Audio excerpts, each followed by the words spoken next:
Savais-tu que la plupart des gens riches l'ont atteint en investissant dans l'immobilier? Que ce soit un duplex, un triplex, un quadruplex ou plus grand encore, il y a réellement moyen de rendre ça intéressant. Et par là, je vais évidemment dire de faire de l'argent. Mais comme dans la bourse, c'est pas tous les investissements qui sont des bons investissements. C'est-à-dire qu'il y a des gens qui vont investir dans un triplex, par exemple, mais qui vont payer le bâtiment beaucoup trop cher pour ce qu'il leur rapporte. Alors dans ce cas-ci, c'est pas ben payant. Alors si tu veux apprendre exactement comment faire pour savoir si un investissement dans l'immobilier en est un bon ou non, ben c'est exactement ce que je vais t'expliquer après que tu aies pris la peine de liker la vidéo. Non mais sérieusement, like la vidéo, ça prend 2 secondes. En passant, moi c'est Michael Wolf, je fais tout plein de vidéos qui touchent au développement personnel. La mission, devenir une meilleure version de soi-même. Alors si toi aussi t'as envie d'évoluer comme un Pokémon, clique sur t'abonner juste en bas. Investir dans l'immobilier, ça commence maintenant. Quand tu investis dans un immeuble, tu veux payer un prix que l'immeuble va te rapporter, ce qu'on dit en anglais un cash flow. Ou si on traduit en français, un flux de trésorerie, selon Google. Un flux de trésorerie. Pour faire simple, tu veux que l'immeuble te rapporte. Parce qu'évidemment, si tu achètes un quadruplex qui te coûte 5000$ par mois de dépenses et que les loyers donnent simplement 1500$, tu vas être 3500 dans le trou par mois, mon chum! Puis mis à part si un de tes buts personnels dans la vie, c'est de faire faillite, je te dirais que c'est pas vraiment un bon investissement à faire. Par contre, si ton immeuble te coûte 1400 de dépenses par mois et que les loyers que tu rapportes c'est 1500$, là non seulement tu payes ton hypothèque, mais ton immeuble te coûte rien et réussit même à te faire 100$ par mois. Donc la formule pour savoir si ton immeuble est profitable ou non est fort simple. Ce que l'immeuble te rapporte, moins ce que l'immeuble te coûte. Mais comment aller chercher toutes ces données-là? Parce que ce que l'immeuble te coûte, là, c'est pas mal plus que juste ton hypothèque. Il y a beaucoup de choses à considérer.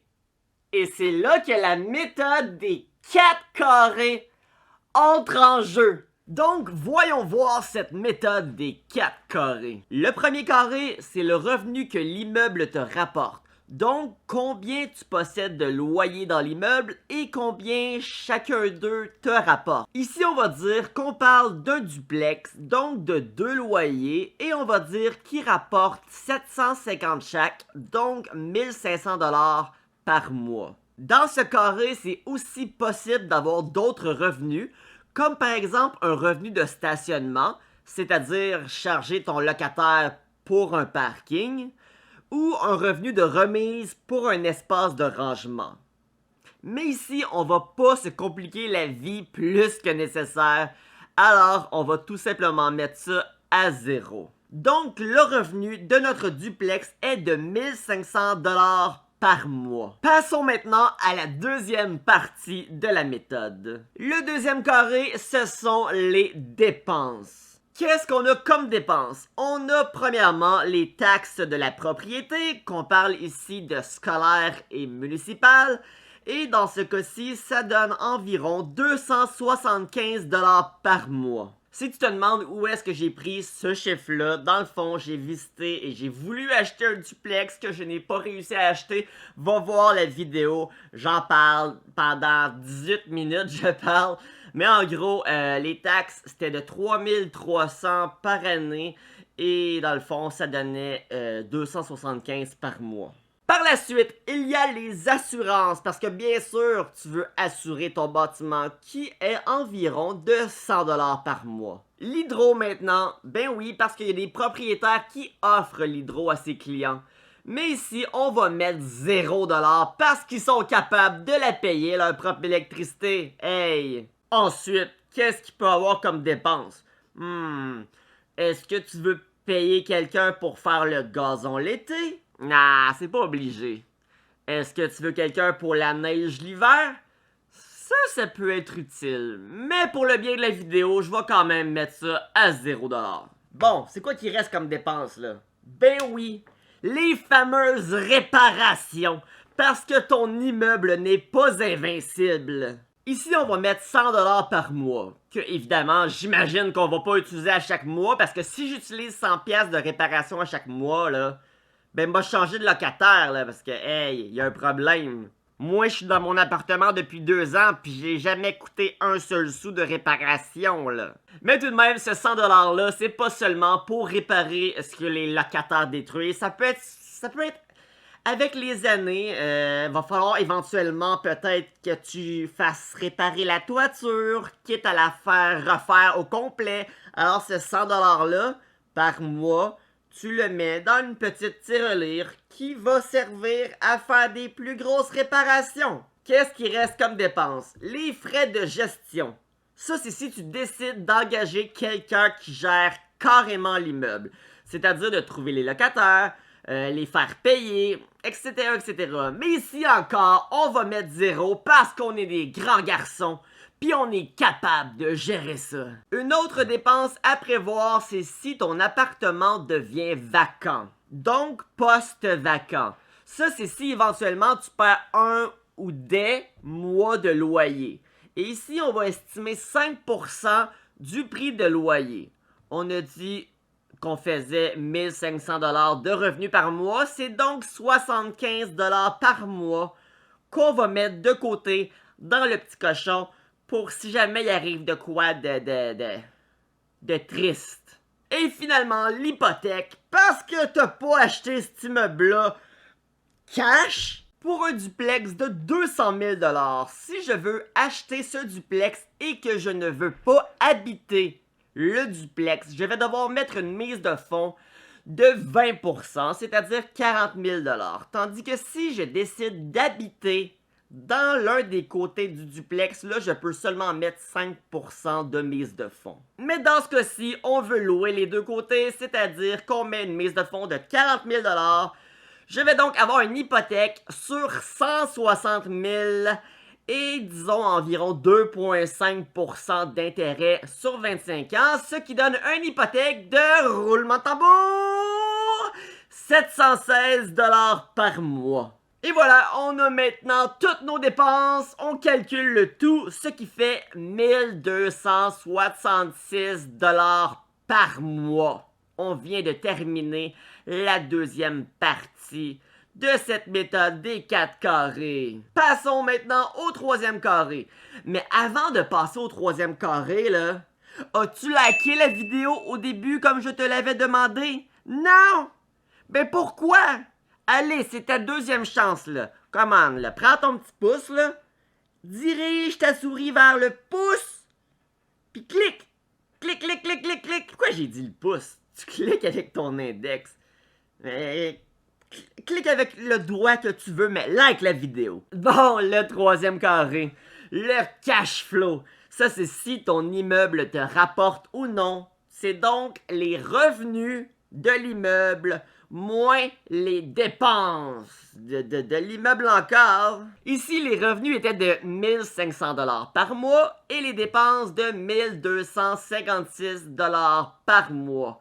Ce qui donne un profit, un cash flow de 244$ par mois. Et dis-toi aussi que l'immeuble en ce moment se paye. Elle se paye tout seul parce que à chaque mois sur ton hypothèque, tu payes du capital et ce capital-là, là, c'est de l'argent qui te revient dans le futur.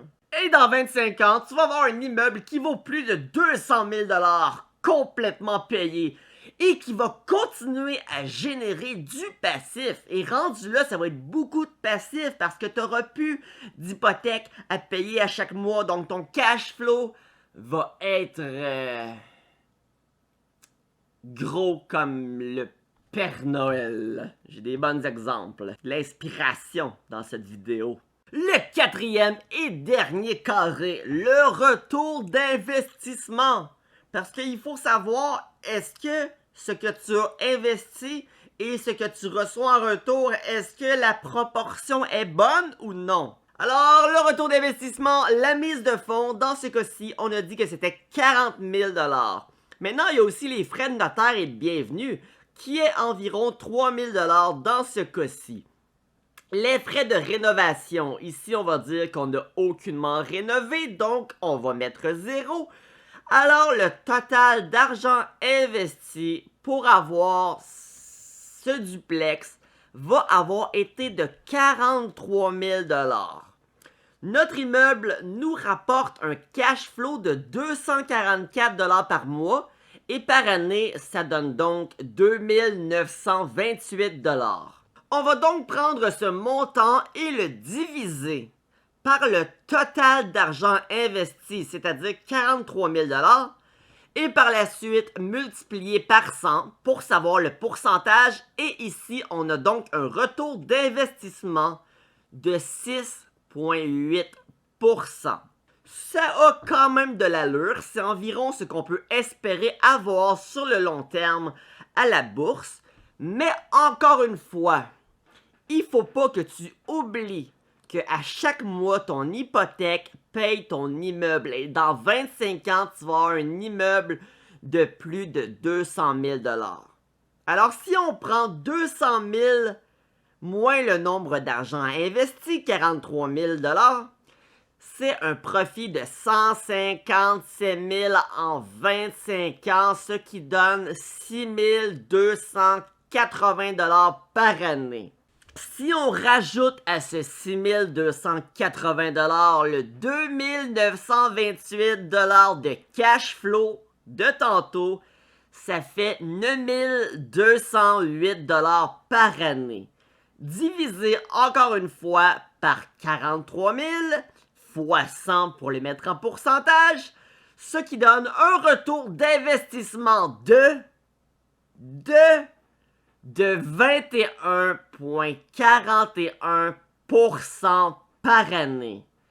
Et ça, à la bourse, ça m'étonnerait bien gros que tu trouves ça sur le long terme. Alors voilà toutes les formules que tu as besoin pour savoir si un immeuble va être profitable ou non. Tu as juste à remplacer mes chiffres par les tiens. Et finalement, je tiens à te dire que il faut que tu sois réaliste. Dans le sens que les chiffres ne mentent pas. Même si tu trouves un triplex qui est le triplex de tes rêves, mais que les chiffres te disent que non, c'est pas un bon investissement. Il est trop cher à ce prix-là pour ce qu'il va te rapporter. Ben c'est plate, mais va peut-être falloir que tu fasses une croix dessus le triplex de tes rêves. Parce que de toute façon, là, le triplex de tes rêves, là, il serait supposé te rapporter un cash flow, c'est-à-dire d'être profitable. Alors si tu vois un triplex que t'aimes vraiment beaucoup pis qui est pas profitable, là, ben comment ça c'est le triplex de tes rêves? Non! C'est un triplex, le gars il demande 5 millions. Il va te rapporter 3 000 par année. Qu'est-ce que c'est ça? Pour la troisième et dernière fois dans cette vidéo, je vais te demander de liker si c'est pas encore fait. Là, je te l'ai dit 2 fois, là, ça fait 3 fois, là. Si tu likes pas, pis en plus, t'as écouté la vidéo jusqu'ici. Fait que si t'as écouté la vidéo jusqu'ici, puis j'ai mis beaucoup d'efforts sur cette vidéo, alors like, s'il te plaît. Et si tu apprécies mon contenu, je t'invite à t'abonner à la chaîne. Et si tu veux m'aider davantage, écris un petit commentaire juste pour aider à l'algorithme de ma vidéo. Et si tu sais vraiment pas quoi écrire, là, ben écris-moi ta couleur préférée. J'ai mis des efforts sur cette vidéo-là. Non, mais sérieusement, j'espère que t'as aimé les informations que je t'ai données et je te souhaite une excellente fin de journée.